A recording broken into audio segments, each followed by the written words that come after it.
Ouida, terre des Rouéda, ville à vocation historique, culturelle et touristique, est située au sud-ouest du Bénin, à une trentaine de kilomètres de la ville de Cotonou. Territoire gorgé de vestiges, surtout ceux liés à la traite des esclaves et à la royauté, tout à Ouida est l'expression d'une histoire et de curiosité. C'est d'ailleurs pourquoi cette destination est prisée des touristes d'ici et d'ailleurs.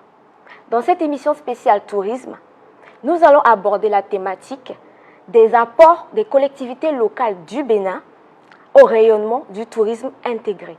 Et pour en parler, nous recevons pour vous sur Kiao Bénin TV le maire de la cité historique. Bonjour monsieur le maire. Bonjour madame la journaliste. Merci de nous recevoir aujourd'hui pour parler du tourisme dans votre commune Ouida. Plaisir partagé également de vous recevoir. Quand on parle du tourisme au Bénin, il y a des communes phares qu'on cite, il y a Porte-Novo, il y a d'autres, mais il y a aussi Ouida qui fait partie de cette catégorie des villes touristiques au Bénin. Quel est le potentiel touristique de cette commune, monsieur le maire? Merci beaucoup madame la journaliste de me donner l'opportunité de présenter un peu les gisements touristiques de la commune de Ouida. Vous savez très bien que la commune de Ouida a de tous les temps été taxée de la commune ou de la ville qui a été le passage obligatoire pour la traite négrière.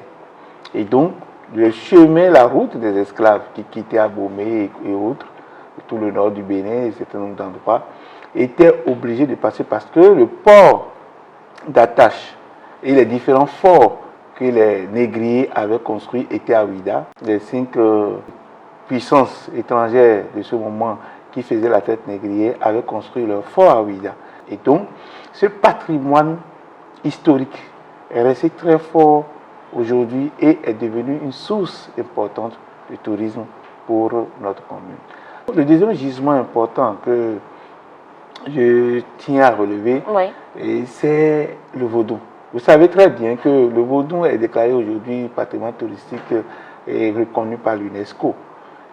Mais dans le monde entier, Ouida est reconnu comme le berceau du vaudou. Et donc, ces deux éléments font de Ouida une ville touristique à nul autre pareil. Mais la cerise sur le gâteau, et ça vous me permettez de vous le dire, j'ai l'habitude de dire souvent que Ouida est comme un gisement touristique à ciel ouvert. Et si on devrait comparer, Ouida pourrait être comparé au Congo, Kinshasa, avec beaucoup de gisements. Ouida a un attrait touristique très important de par sa position géographique. Ouida aujourd'hui, la côte de Ouida aujourd'hui est une station balnéaire qui est entre la mer et la lagune et qui fait de cet endroit un endroit paradisiaque, d'une beauté exceptionnelle qui aujourd'hui va être révélée par les différents projets que le gouvernement a mis en place. Voilà les 3 grands pôles touristiques, les 3 gisements touristiques que le ton regorge et qui permettront donc de mettre en valeur cette ville. Merci monsieur le maire. Alors dites-nous, quelle est la place du tourisme dans le PDC 3e génération de la commune de Ouida? Il faut le reconnaître, les différents maires qui sont succédés à la tête de la ville de Ouida ont pris très tôt conscience de ce patrimoine touristique très fort et ont travaillé vaille que vaille pour pouvoir les révéler et les mettre en valeur. Mais les difficultés de moyens et financiers et d'expertise n'ont pas permis de faire grand-chose. Et dès que nous avons venu à la tête de la ville, nous avions pris conscience de ce que du travail que nos prédécesseurs ont fait et nous avions choisi donc de poursuivre dans cette dynamique. Et c'est pour cela qu'il y a plusieurs activités qui ont été prévues dans le PDC, pour notamment la valorisation des différents sites touristiques, leur promotion, la mise en place d'un office de tourisme, pour pouvoir vendre un peu la destination Ouida, l'organisation, la formation et la structuration des guides touristiques et de tous les acteurs de la chaîne touristique à Ouida, la promotion donc de l'espace Ouida, le travail sur la question de lotissement, sur les questions du foncier pour sécuriser Ouida et permettre que les investisseurs touristiques puissent venir, mais aussi tout le travailler pour recueillir tout le patrimoine touristique qui reste encore chez un certain nombre de propriétaires et de un certain nombre de personnes notables et autres de la ville de Ouidah. Voilà autant de choses, d'actions et d'activités qui avaient été prévues dans le PDC 3e génération. Le PDC 4e génération que nous sommes en train de construire va être un peu plus ambitieux, va aller un peu au-delà en intégrant toutes les grandes réalisations que le gouvernement est en train de faire actuellement, mais également va porter également sur deux ou trois autres choses, notamment sur le volet culturel et tourisme, le volet culturel du tourisme, le volet artisanat du tourisme et également la mise en valeur d'un certain nombre de richesses telles que Vaudon, telles que certain nombre de choses culturelles ou même culturelles qui peuvent être appréciées et aimées par les touristes. Les touristes. D'accord. Alors, vous parliez du PDC 4e génération qui est en construction. Est-ce que, à quelques mois de la fin de la mise en œuvre du PDC 3e génération, quel bilan vous faites de cette volonté politique qui s'est manifestée? Ok. Il faut le reconnaître, je l'ai dit, mes prédécesseurs avaient de grands rêves pour la ville de Ouidah. Ils avaient vraiment perçu ce que le tourisme pourrait apporter, mais ils avaient réellement des difficultés matérielles et financières, techniques, pour pouvoir atteindre les objectifs qui sont assignés. Et donc, quand on fait aujourd'hui le point, grandes choses n'ont pas pu être faites. Mais le peu qui a été fait était quand même très important. C'est sur cette base que d'ailleurs le gouvernement peut se projeter pour pouvoir faire les grandes réalisations. Il y a eu, on peut dire, une évaluation de ce gisement, des études qui ont été réalisées. Il y a eu un recensement des patrimoines touristiques de la ville. Il y a eu l'office du tourisme qui a été vraiment mis en œuvre, qui a vraiment travaillé un tout petit peu, même si cet office n'avait pas assez de moyens. Et puis, il y a eu également les appuis aux différents festivals et autres activités culturelles pour pouvoir révéler un peu la ville de Ouidah. Il y a eu la fête du Vaudon qui est organisée avec l'appui du ministère et qui est organisée chaque 10 janvier et qui attire du monde. Il y a eu également la GISNA, ce qu'on appelle la journée internationale de la traite négrière, de la reconnaissance de la traite négrière et de son abolition, le 23 août, qui a été instituée dans la ville de Ouidah et qui est célébrée et qui d'ailleurs draine beaucoup de monde. La dernière édition qu'il y a eu avant le Covid a drainé près de 600 personnes venues de l'extérieur des différents pays afro-descendants pour venir célébrer l'abolition de la traite négrière. D'accord. Parlons toujours de vos objectifs pour la commune de Ouidah. Quelles sont les politiques culturelles et touristiques que vous avez mises en place pour cette commune? Alors, dès que nous sommes arrivés à la nouvelle équipe, et comme je vous l'ai dit tout à l'heure, nous avons fait le point avec nos prédécesseurs, ce que nos prédécesseurs ont fait. Et puis, nous avions dit qu'il faut poursuivre la dynamique, accélérer là où il faut accélérer, faire des réformes là, il faut faire des réformes. Nous avions donc vu que l'office du tourisme tel qu'il était structuré ne permettait pas donc de pouvoir atteindre les objectifs. On n'avait pas les moyens, et il n'y avait pas les moyens, il n'y avait pas les ressources humaines de qualité, mais la commune avait des difficultés. Et donc, il était opportun pour nous donc, de restructurer tout ça. Nous avons sollicité donc l'appui de la Banque mondiale pour nous accompagner, pour faire une étude, pour voir comment est-ce qu'on peut mettre en place un organe qui va s'occuper de la gestion de la destination Ouidah. Et cela ne prend pas que l'office du tourisme, cela devient un peu plus englobant. Il y a la gestion du tourisme patrimonial, les œuvres et les bâtiments et tout, mais il y a également le volet culturel et tout ce qui est art, culture et passé. Il y a les événements à créer, à concevoir, à créer et à faire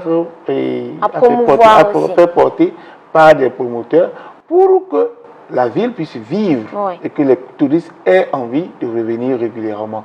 Et donc, tout ça aujourd'hui est dans le pipeline et avec l'appui de la Banque mondiale, de l'ANPT, pour que nous puissions avoir un meilleur éclairage sur comment est-ce que l'Office du tourisme de nouvelle génération va se positionner quelle sera sa mission dorénavant, son organigramme, son fonctionnement et son mécanisme de financement.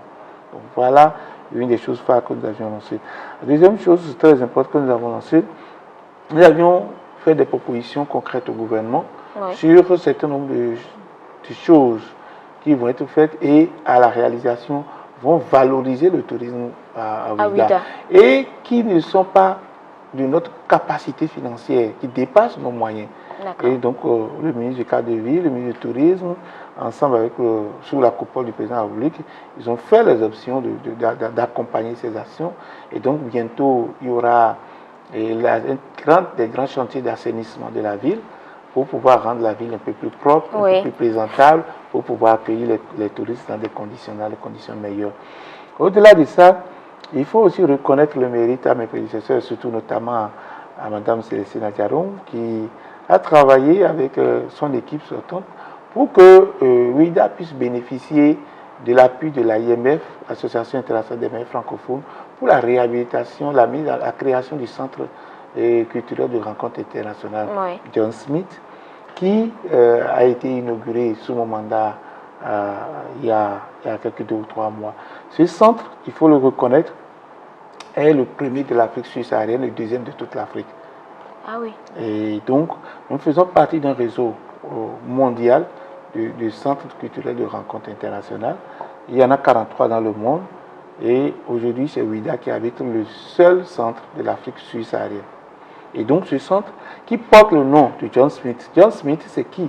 John Smith, c'est un maire de la ville d'Alabama, une ville réputée des Noirs aux États-Unis, et qui, en faisant ses recherches, a compris que son ancêtre a quitté Ouidah. Et donc, dans son testament, il a demandé, après sa mort, à être enterré à Ouidah, ce qui a été fait, accordé par le gouvernement américain, et donc il repose dans ce centre.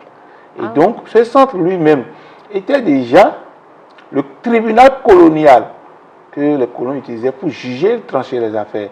Et donc, c'est un lieu d'histoire, chargé d'histoire et de patrimoine et tout là. Et donc, c'est ce site qui a été maintenant choisi pour abriter le centre culturel de rencontre internationale John Smith, sur lequel nous avons commencé par travailler. Nous avons mis en place un plan d'action avec l'appui de l'AIMF et d'autres institutions européennes.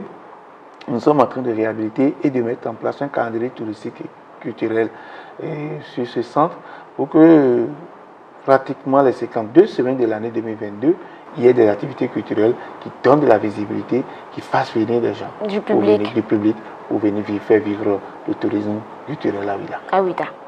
Alors, dans l'exercice du pouvoir d'administration du territoire de Ouidah, dites-nous, qu'est-ce que vous faites pour une capitalisation réussie du patrimoine culturel à travers le tourisme?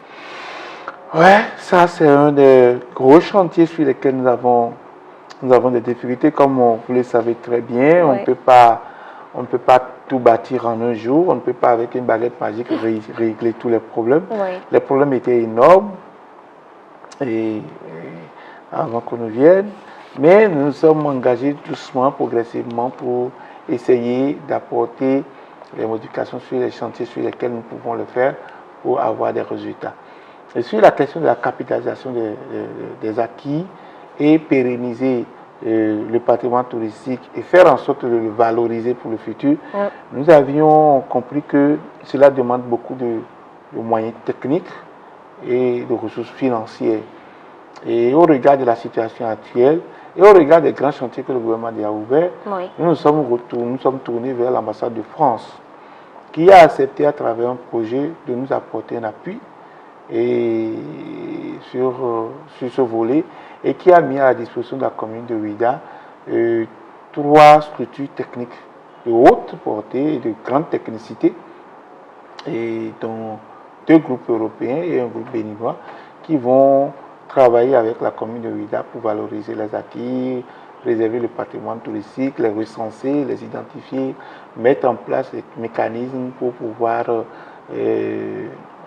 aller vers le tourisme, les nouvelles formes de tourisme, c'est-à-dire le tourisme numérique, permettre aux différents touristes de pouvoir, depuis leur lit, visiter virtuellement Ouidah, voir le patrimoine Ouidah, recenser tout le patrimoine touristique de Ouidah et pouvoir faire certaines de choses qui sont aujourd'hui des réalités beaucoup d'autres pays Oui. européens, américains qui ne sont pas en réalité chez nous.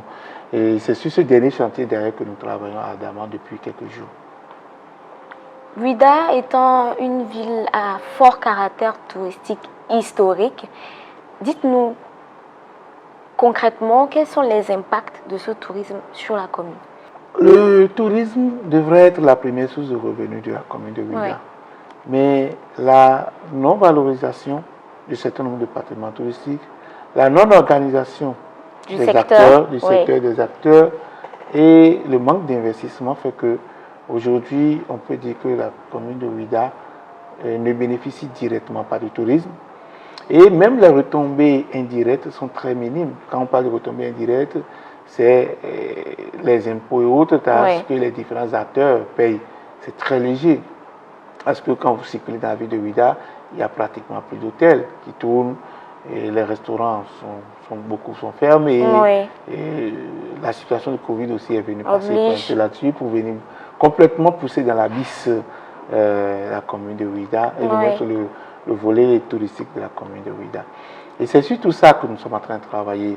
Et comme je vous le disais tout à l'heure, la réorganisation de l'office du tourisme nous permettra donc de recenser les différents acteurs, directs et indirects, de leur donner des formations, de les organiser, de les outiller, mais également de mettre en place des cadres et des procédures dans lesquelles ils doivent travailler pour que sur chaque événement qui est réalisé, sur chaque activité qui est faite, sur chaque touriste qui visite Ouidah, comment on fait pour que la ville puisse de façon directe ou indirecte tirer un revenu et pouvoir avoir les moyens d'améliorer la prestation, les services aux touristes et réhabiliter les sites, entretenir les sites qui sont déjà existants. Voilà la réflexion sur laquelle nous sommes, qui est très avancée d'ailleurs et qui va nous permettre donc de pouvoir atteindre ces objectifs. D'accord. Monsieur le maire, nous avons eu des informations selon lesquelles la commune de Ouidah a bénéficié des projets phares et prioritaires du PAG dans le domaine du tourisme. Alors, de quoi s'agit-il et comment les populations participent-elles à cette action? De quoi s'agit-il et comment les populations participent à la mise en œuvre de ce rêve? Deux questions, deux belles questions à laquelle je voudrais répondre de façon séparée et claire. Oui, c'est vrai. Il faut le reconnaître, le gouvernement, le président de la République, le président Patrice Talon, a identifié Ouidah comme une niche touristique à nul autre pareil. Et il a tellement bien dit, le jour de sa visite de reddition de comptes, il a dit que les études sont finies et que les travaux vont démarrer. Et au terme de ce qu'ils ont vu, que Ouidah va devenir la plus grande ville touristique de l'Afrique de l'Ouest. Et ça, c'est aujourd'hui une vérité parce que quand nous regardons les trois grands potentiels touristiques que je vous ai cités en amont, si ces trois grands potentiels touristiques sont valorisés correctement, il n'y a pas de raison, qu'on n'ait pas plusieurs millions de touristes à Ouidah par an. Parce que si les gens ne viennent pas pour la station balnéaire, s'ils ne viennent pas pour le vaudou, s'ils ne viennent pas pour la tête négrière, ils viendront pour le festival, ils viendront pour le carnaval international de Ouidah que nous avons créé, ils viendront pour les pèlerinages sur la basilique, qui est un lieu mythique et historique, ils viendront pour le temple des Pitons, qui est ancestral, ils viendront pour tellement de choses, ils viendront même pour le couvent, et la route des couvents, qui est un circuit touristique totalement vaudou et initié. Donc, il y a beaucoup de choses aujourd'hui pour attirer des millions de touristes. Et ce sont ces choses-là que le gouvernement travaille actuellement. Et donc, pour aller un peu pêle-mêle, je vais vous citer quelques grandes actions que le gouvernement est en train de mettre en œuvre. La première grande action, c'est la réhabilitation des forts, de tous les anciens forts, progressivement. Il y a actuellement les deux premiers forts qui vont être réhabilités. C'est le fort portugais, qui va être réhabilité complètement à l'identique. Le chantier est presque à terme, probablement va être livré en décembre ou en janvier prochain. Ensuite, il y a la réhabilitation du fort français, qui va être complètement reprise avec les façades extérieures pour remontrer un peu l'aspect du fort. Et l'intérieur va être restructuré un tout petit peu pour accueillir quelques bureaux, mais aussi de l'esplanade et ce genre de choses.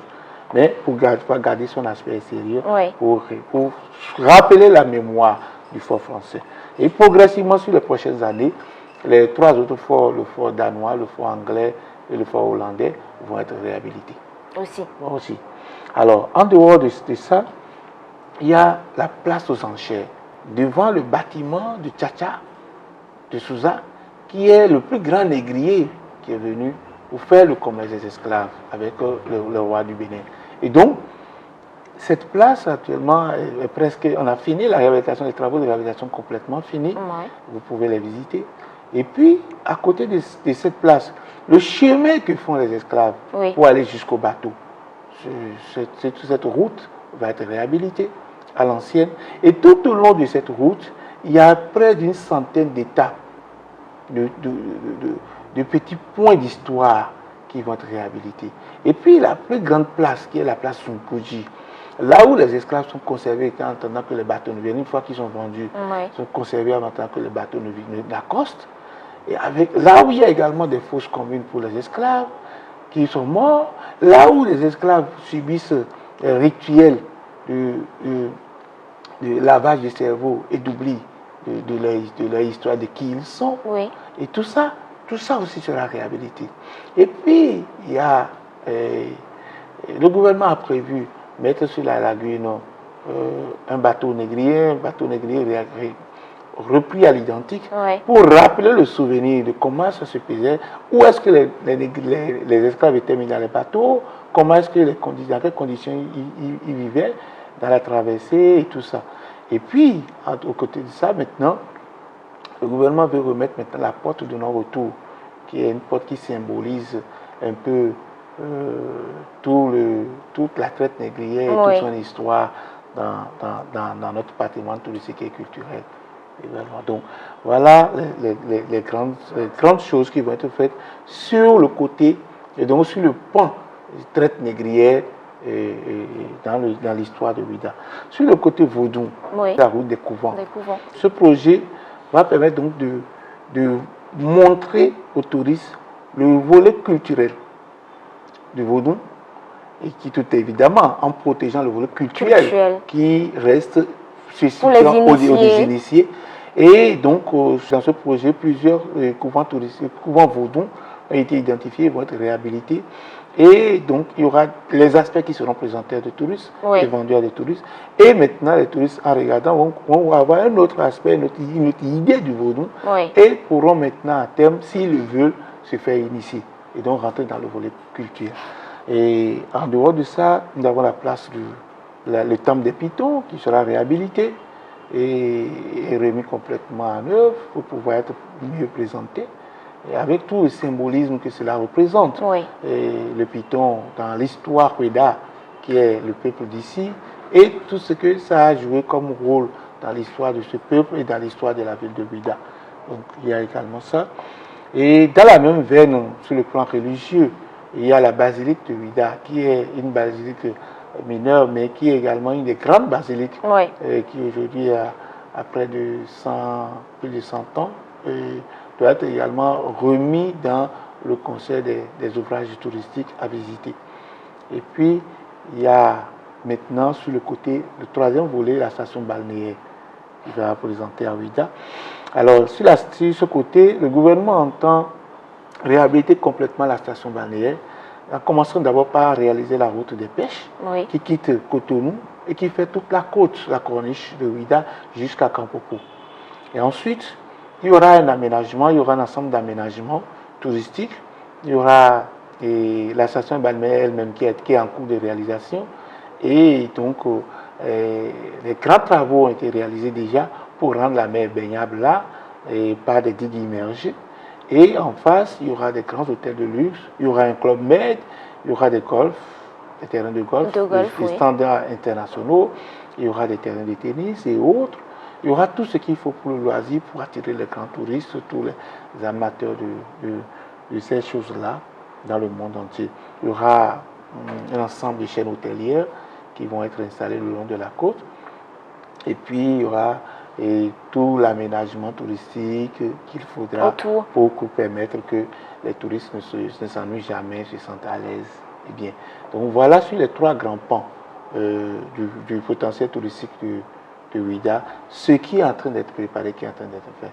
Donc, et maintenant, pour vernir tout ça et faire en sorte que tout ça vive, la ville de Ouidah elle-même s'engage à travailler sur le volet culturel, le volet artistique et les événements. Et c'est donc pour cela que nous avions décidé donc de créer au sein de l'Office du tourisme, la nouvelle version qui va être mise en place, une structure qui va s'occuper des événements.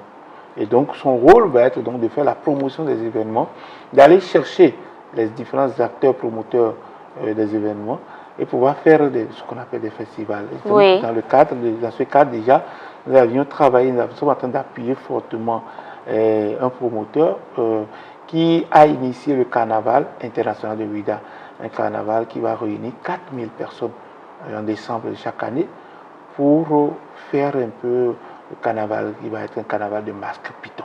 On va présenter le python comme patrimoine touristique, patrimoine culturel de Ouidah, mais vendu sous le volet touristique et qui va faire l'objet d'un carnaval.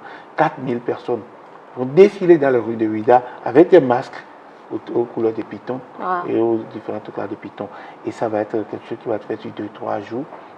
Donc il y a des grands événements comme ça qui sont en cours de préparation et qui vont permettre donc de valoriser Ouidah. À côté de ça, il y a plein d'autres événements qui sont en train d'être initiés pour faire en sorte que Ouidah puisse être vendu et célébré et révélé aussi. Oui.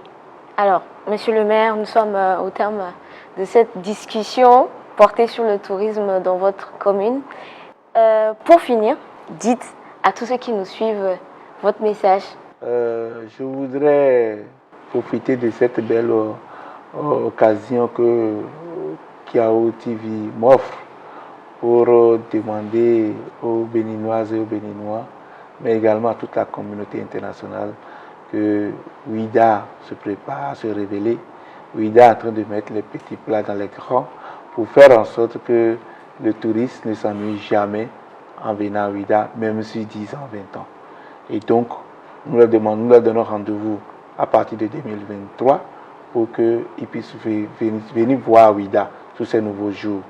Je voudrais tout particulièrement m'adresser à mes frères et sœurs béninois pour leur dire que le tourisme, ce n'est pas seulement le blanc, ce n'est pas seulement le jaune, ce n'est pas seulement celui qui est venu de l'Amérique. Le touriste, c'est aussi celui qui est venu de Parakou, celui qui est venu de Natitingou, celui qui est venu de Komé ou de Lokossa pour venir voir Ouidah.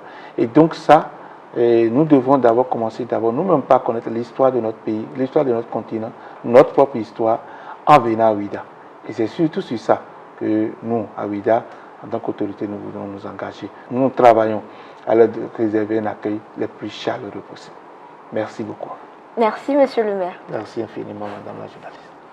Riche de son patrimoine immatériel et matériel, la cité historique de Ouidah révèle sa beauté fascinante aux visiteurs qui s'y aventurent. Explorer Ouidah, c'est se ressourcer au tabernacle de l'histoire. Au revoir.